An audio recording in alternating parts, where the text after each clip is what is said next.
church and worship, right? Yahweh Shai, Jesus, right?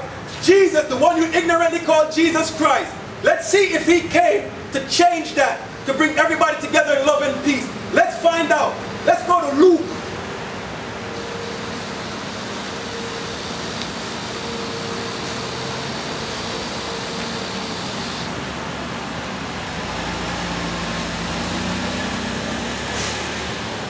Luke 12, verse 51. And this is the one you ignorantly call Jesus Christ here. Let's see if he came for everybody to be loving each other, peaceful, right? Let's find out if anything has changed from the beginning up until now, right? This is Luke 12:51. He said, suppose ye that I am come to give peace on earth. He said, suppose you think that he's come to send peace on earth. I tell you, nay. He say, no. He did not come to give peace on earth, to send peace on earth, right? But rather division. So the one you ignorantly call Jesus Christ, he said he did not come to send peace on earth, but rather division. I'll read that again. This is Luke 12, verse 51. He said, suppose ye that I am come to give peace on earth. And this is written in red, by the way. If you open up your Bible and you look at it, it's written in red. Right? This is the word that came out of his mouth. Right? Suppose ye that I am come to give peace on earth. I tell you, nay, but rather division. Understand? Meaning nothing has changed from what I read really in Deuteronomy. And we could go back to Genesis, the 3rd chapter. Right? When he said he's going to create enmity between the serpent seed, the serpent offspring, and the woman's seed, which are the Israelites. Understand? And nothing has changed from the beginning. It's still going to this very day. Understand? He did not come for peace on earth like what's being preached and taught to y'all. He said he came to create division, to separate things. Alright? It says, from henceforth there shall be 5 in one house divided against 2, and 2 against 3. But not only are the nations are going to be divided, understand? Not only is it for the nations, but it's also for the Israelites as well. Alright, our people are going to be divided. And I'm going to explain that to you. Right, it says, from henceforth there shall be 5 in one house divided against 2, and 2 against 3. The father shall be divided against the son, and the son against the father, the mother against the daughter, and the daughter against the mother, and the mother-in-law against her daughter-in-law, and the daughter-in-law against her mother-in-law. Alright, so why is this division here? Alright, why is this division here? Alright, let's get Amos, the 3rd chapter.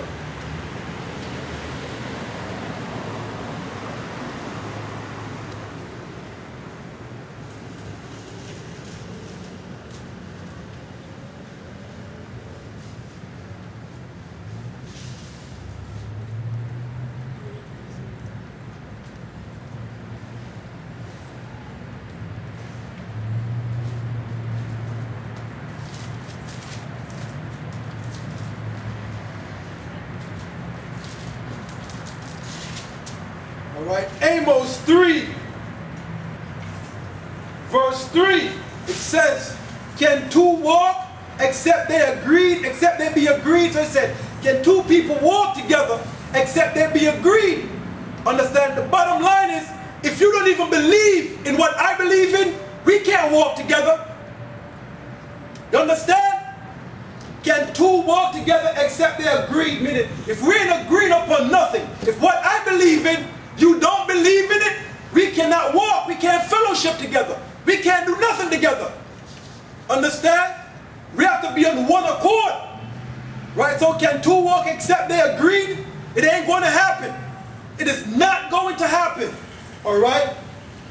Now let's get 2 Corinthians, the lock here.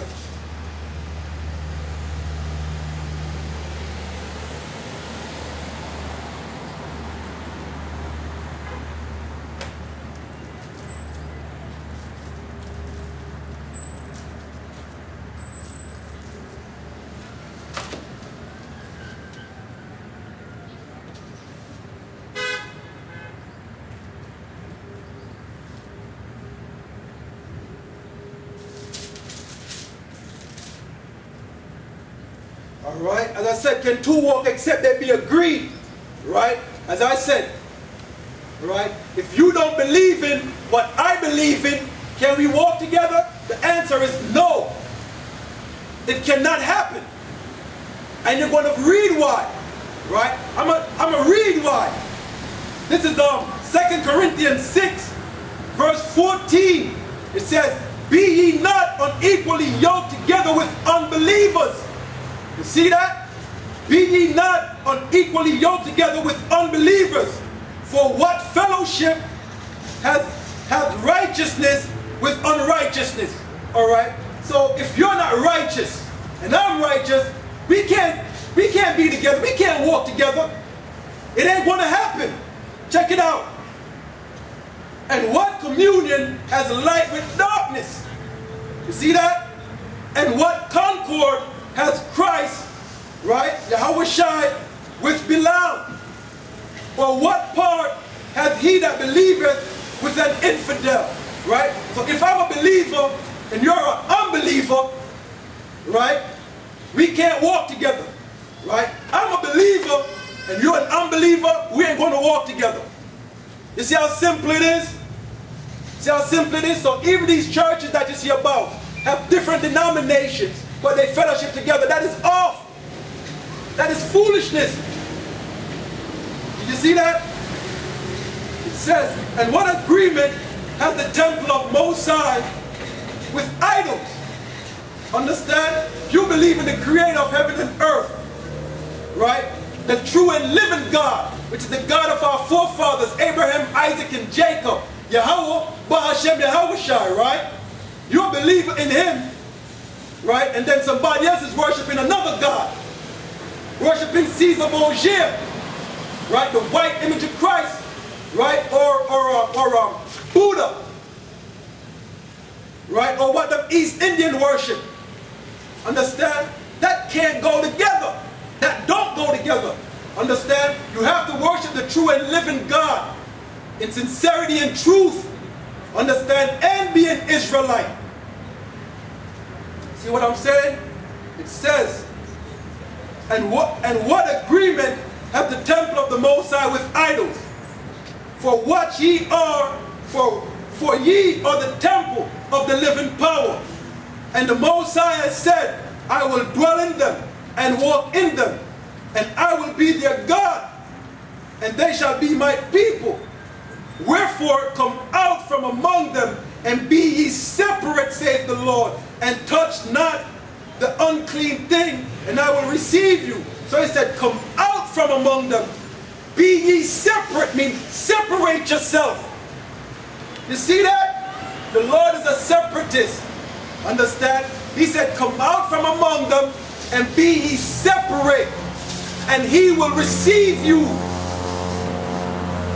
You understand? He will receive you.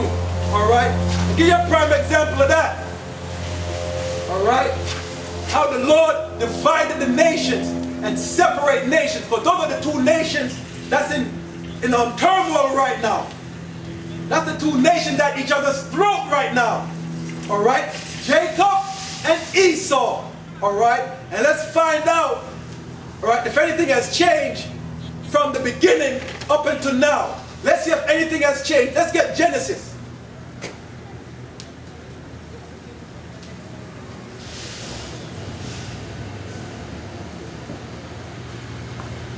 Alright, let's see, as I said, if anything changed from the beginning up until the last days we're living in right now. Right, with these two nations, Jacob and Esau. Alright? Genesis 25 verse 19. It says, and these are the generation of Isaac, Abraham's son. Abraham begat Isaac. Right? Abraham had his son Isaac. And Isaac was 40 years old when he took Rebekah to wife, the daughter of Bethuel. Right? The Syrian of Padanaram, the sister to Laban the Syrian. And Isaac entreated the Lord for his wife because she was barren. And the Lord was entreated of him, and Rebekah his wife conceived. So this is telling you right here now that Isaac's wife Rebekah conceived, right? She got pregnant, right? And the children struggled together within her. And she said, if it be so, why am I thus? And she went to inquire of the Lord. And she said, these two nations, right, these two babies, these two children was fighting inside of her womb. Right, they were fighting in her womb. Right, and she said, why is this going on? Why are these two babies fighting in her womb? She wanted to know. Right?